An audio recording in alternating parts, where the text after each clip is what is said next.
Good morning, o good afternoon, good day. Matapos maaksidente yung truck ng luwasan doon na nagwasak sa railings ng tulay at sa mga kadikit, sa bakod ng mga kadikit na bahay ng highway, ay naglagay ng warning signs ang MMRDO ng Gloria.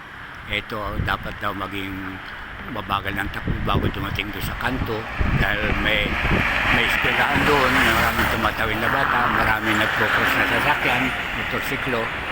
So, kasi dito, yung tulay ng Tinalunan, ang istorya talaga niyan, nung ginagawa pa lang itong kalye, ay may tumalon diyang kaminero dahil ayaw huminto agad yung sinasakyan niyang service truck.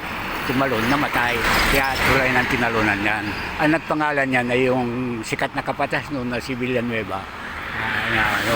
Yun naman dahil nung araw yung tulay na yun ng Buhayahan ay may buhaya yung ilog na yun, kaya tinawag niyang Buhayahan.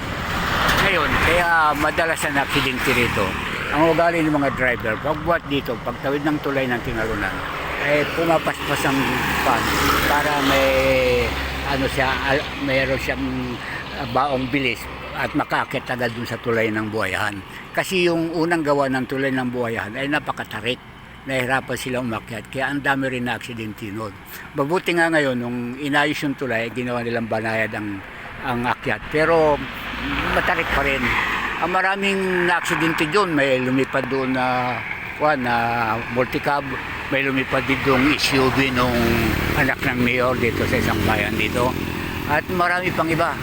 Dito sa tulay na yan, Tinalunan, mayroong nagmumotorsiklo, nag-chapter, namatay na mabuti, naglagay sila ng sign na yun. Sana naman, sumunod ang mga driver sa traffic rules. Ang problema kasi hindi sumusunod lalo na sa gabi, pag madaling araw. Ay sa tingin ko hindi nila susundin yung go slow na yan. Kaya na-aksidente naman sila. So, yun lang. Sana iwas aksidente tayo. Iwasan natin. Maging maingat tayo sa pagmaniho.